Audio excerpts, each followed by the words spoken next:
when a serious car accident derailed his life. Doctors told him he would never work again.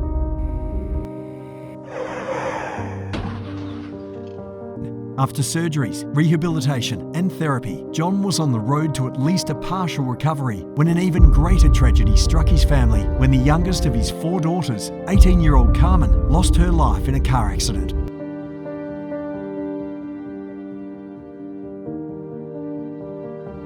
Redefining his life, determined to do something positive about his tragedy. He began to speak to young people at secondary colleges and corporations all over Australia about how fragile and precious life is. John's true life story of his car crash inspired John to become a champion of road safety, using Carmen's story to educate young drivers on safe driving.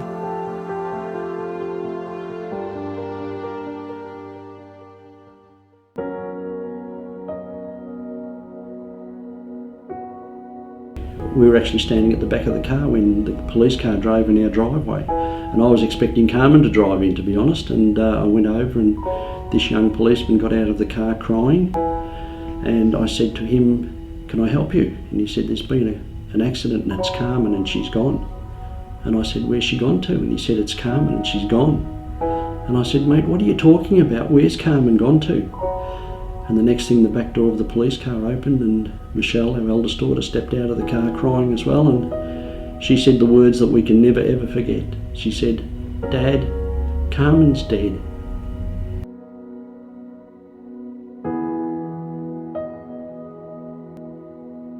To tell you how all of this began, I go back to Sunday the 4th of April 1993. The place was Axdale, a beautiful little town just outside of Bendigo. Back then, I was aged 42, that's me, the really cute one there. And my wife Ange was also aged 42. I can tell you that we're both now in our 70s. And back then we had 4 beautiful children, Michelle aged 20, Katrina was 18, Jasmine was 16, and our youngest Carmen was aged 15. On that Sunday, the 4th of April 1993, it was a magnificent day. Ange headed off to church, as we would all normally do, but this particular Sunday I decided not to go to church because I was the captain's coach of the Sedgwick Cricket Club, and I was going out to the barbecues that we'd set up to celebrate the fact that we'd won the premiership. As I was going into Axdale, little did I realise I was actually travelling towards a car crash, and I was travelling towards my car crash. As I was in the 80km zone slowing towards 60, I saw a 4-wheel drive coming out of the 60km zone. I noticed it lose control, so I came to a complete stop on the highway. The 4-wheel drive veered across the road in front of me. It swerved back. It rolled, it bounced up in the air, and it bounced so high I lost complete sight of it above the roofline of my car. The next thing I know, I'd been knocked unconscious because the 4-wheel drive had landed upside down on the roof and bonnet of my car. I was trapped in that car for an hour and 50 minutes. Some time later, an ambulance officer was able to get in the back door of the car. I said to him, "How are the people in the other car?" He said, "The young lady is deceased." The next time I woke up, I was in St John of God's Hospital. I'd been operated on. Ange was sitting beside the bed. I had machines around me, bipping and carrying on. I looked at Ange. I said, "Am I going to make it?" Ange said, "The doctors are really happy with how you've come through the operations." The result of the car crash was that there was one death.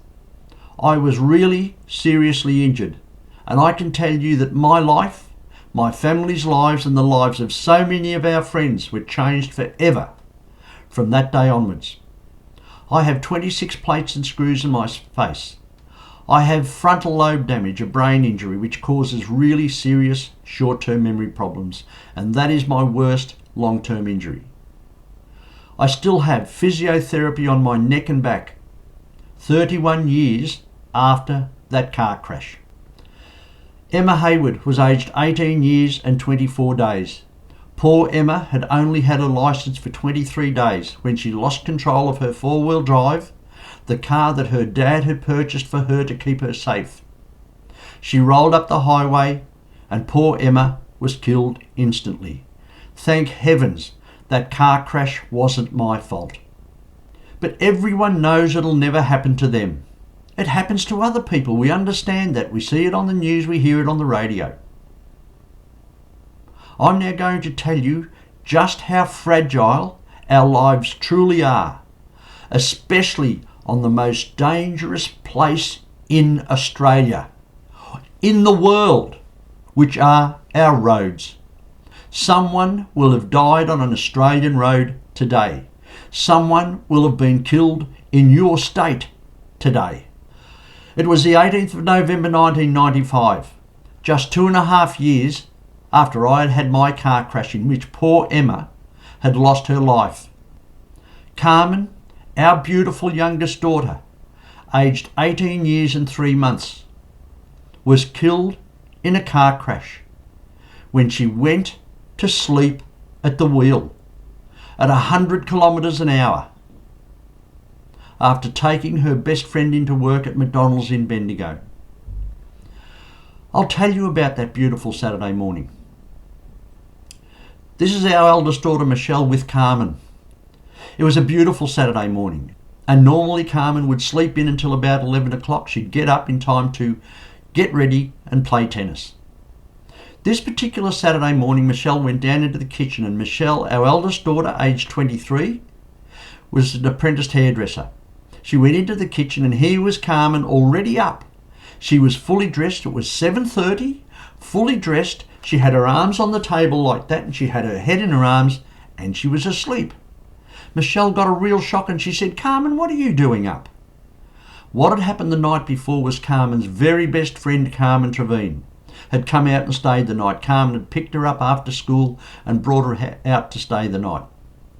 Carmen Trevine was also 18, but she didn't yet have her licence. In fact, she didn't even have her learners. But she worked part-time at McDonald's in Bendigo, so our Carmen had to take Carmen, her best friend, into work. Just then Carmen Trevine walked into the kitchen and she said, "Come on, Carmen, let's go." The two Carmens went out to the car, but Michelle went out to the car with them. When they got to the car, Michelle said, "Carmen, you're tired. Wind the window down, turn the wireless up, you'll be right, mate. I'll catch you later," and she gave her a big thumbs up. Michelle got ready for work, and she got into her car at 8:10. When she sat in her car, she thought, "I would have expected Carmen home by now." She drove out the gate, gave us a toot, went down to McIver Highway where you turn right to go into Bendigo. She looked right towards Bendigo and there was no traffic coming, and this is a highway. Michelle said her heart nearly stopped. She thought she should be seeing Carmen. She turned right and started driving in towards Bendigo. She said as she was driving along, her heart started racing. She was feeling sick. She actually felt like vomiting because she knew that there was something terribly wrong. There was still no traffic. And she felt that whatever it was to do with Carmen. And just 5 kilometres from home. This is what Michelle found. Thankfully, Carmen had dropped her best friend Carmen Trevine off at McDonald's. But on the way home, can you believe that our beautiful 18-year-old Carmen could go to sleep at the wheel at 100 kilometres an hour and crash into this tree, and Carmen was killed instantly. What we didn't know at the time was that the two girls had talked till 4:30 in the bedroom the night before, and Carmen was very tired. Michelle pulled up. She went running towards the car. Fortunately for us, a young policeman was standing beside the car and he saw Michelle. He stepped out and grabbed her in front of the bonnet and said, "Where do you think you're going, young lady?" Michelle said, "That's my sister in that car and I'm going to take her home." He said, "I'm really sorry, but I just can't let you go there." She could see the condition of the car. She then said to the young police officer, "Is Carmen all right?" This 24-year-old police officer burst into tears. He said, "I'm really sorry, but your sister is dead." Michelle then pleaded with him. She said, "Please let me go to Carmen. She's in that car on her own. I need to be with Carmen. I need to hold Carmen's hand." He said, "I'm really sorry, but I just can't let you do that." Michelle then said to him, "But you don't understand. it's my fault that Carmen is dead. You see, Michelle knew that Carmen was tired and she let her drive. But our family knew nothing about fatigue at that stage. And I can tell you that when I was working, prior to my car crash, I always drove my car while I was tired. If I find I'm getting tired, I pull over immediately and I have what is called a power nap. I lay my seat back, I put my alarm on my phone, and I go to sleep just like that. When I wake up, I don't just drive off, and this is the most important thing to learn about a power nap. I get out of the car and I go for a brisk walk 100 metres up the road and back again, as fast as I can. If I could run, I would. When I get back to the car, I am puffing, the adrenaline's pumping, and it is impossible for me to now go to sleep. And I am a safe driver on the roads for every other road user, for myself, but most importantly, for the people who love me so much. And that is my family, especially my grandchildren. And Ange and I are proud to say we now have 6 amazing grandchildren. Ange and I and Jasmine were at home. We were standing behind my car because we were going into Bendigo to do some shopping. I said, let's wait for Carmen, she might like to come in with us. We waited a long time. Then we heard a car coming up Hawkins Lane. I looked up, saw the flashes of the car go behind the trees. Instead of Carmen driving into our driveway, a police car drove in our driveway for the first time ever. And thank God we've never seen it since. We went over. A young policeman got out of the car crying.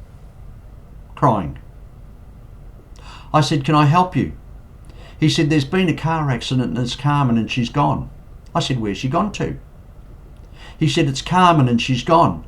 I got really angry because I knew something was wrong and I said, mate, where's Carmen gone to? Just then the back door of the police car opened and Michelle stepped out with tears streaming down her face. And we heard the words from Michelle that we can never ever forget. She looked at us and she said, Dad, Carmen's dead. Just like that. And I started on my journey of going to schools, speaking at corporate all over Australia and internationally about road safety. This absolutely changed our lives. But this is a family's worst nightmare. I now come to the best part of this presentation, where I can introduce you to Carmen. I took this video of Carmen on Christmas Day at Mum and Dad's at Bungaree. Carmen had just finished Year 10. Here's our beautiful Carmen. Good evening, and I'm Carmen Ma for the second edition of the 10 o'clock news. Okay, now, as you can see, we are in the Ma house at Christmas dinner. Now, yes, it is a great occasion for the whole family. Yes, now, as you can see, we have lollies and cake, and the pudding is just around the corner, which you can come and join us if you want. It's enough for all, and there'll be money in the pudding, you know, great Christmas dinner. It's just been fabulous. What's the meaning of Christmas? The meaning of Christmas? I know what the meaning of Christmas is. Okay, now, if we come this way, excuse me, let's poop. Now, as you can see, this is the real meaning of Christmas. Presents. Now, that is the one special thing about Christmas. The love in the heart that comes out from the whole family is to give presents, as you can see. What do we miss the most about Carmen? And this is what everybody will miss the most about their child or their family member that they may lose on the roads. We can't give Carmen a cuddle. A cuddle. It's the most amazing form of affection that there is. This is our magnificent family. We're all here with our incredible grandchildren. And here's Ange and I with our grandchildren. Why are there so many deaths on our roads? There's always been speeding, and speeding should be really simple. If you see a sign that says 100, don't go over 100. If you see a sign that says 80, do not go over 80. The mobile phone is a killer on our roads. Please, if you can't keep your hands off your mobile phone, put it in the boot. The messages will be there when you get to your destination. There are still far too many people testing over 0.05. But the biggest killer now on our roads is drugs. Ice and ecstasy are the most dangerous. They increase the chance of a crash by up to 24 times. We have many photos of our incredible Carmen with our family. Your family has many photos of you. Please make certain that you never do to your family what Carmen has done to us. John Marr's life changed forever on November 18, 1995, when his 18-year-old daughter Carmen died. Carmen went to sleep at the wheel and hit a tree and was killed at 8 minutes past 8 in the morning. Carmen, who had stayed up until 4:30 talking with a friend, was on the way home after giving that friend a lift to work. John vividly recalls the police arriving at his door to tell him the news. Since then, he's dedicated his life to warning teenagers about the dangers of unsafe driving and sharing the impact the tragedy had on his family. After years of writing, John's turned his family's story into a book, believing it can help prevent similar stories. The hardest thing I have ever done, apart from burying Carmen, has been to write this book. John's ultimate goal is for the book to be included in the Australian Year 10 school curriculum. He says more needs to be done to educate learner drivers about the impact of their decisions. Nothing has changed on our roads. Road safety in Australia is not improving. The Roads Minister says the state government's leaving no stone unturned to drive down the road toll. Sam Mills, Win News. I am so proud of Carmen's legacy. Our family is so proud of Carmen's legacy and of Carmen, because Carmen is making a difference beyond the grave. It took me 20 years to write this book because it's the hardest thing I have ever done, the most emotional thing that I have ever done in my life apart from burying our beautiful Carmen. I cried so many tears as I wrote my chapters, and incredibly, Michelle, Katrina and Jasmine have all contributed an amazing chapter each. Ange was unable to write anything, and I don't blame her. It was too tough. Also in your book will be a copy of Carmen's bookmark. And on the back of this bookmark are the words that Carmen wrote on her get well card to me. And she said, "Dad, I love you. I love you more than anything. The feeling of darkness, the feeling of loneliness, the feeling of not having a father nearly broke my heart. The feeling of not seeing you was like a bomb going off inside of me. The pain, the thought that went through us all was like a nothing that swept our hearts, a nothing that dug deeper and deeper every minute, every second of the day. But then to hear your voice and to see your face, it gave me that love that every one of us thought we had lost. I love you, Dad. I love you more than anything. Love, Carmen."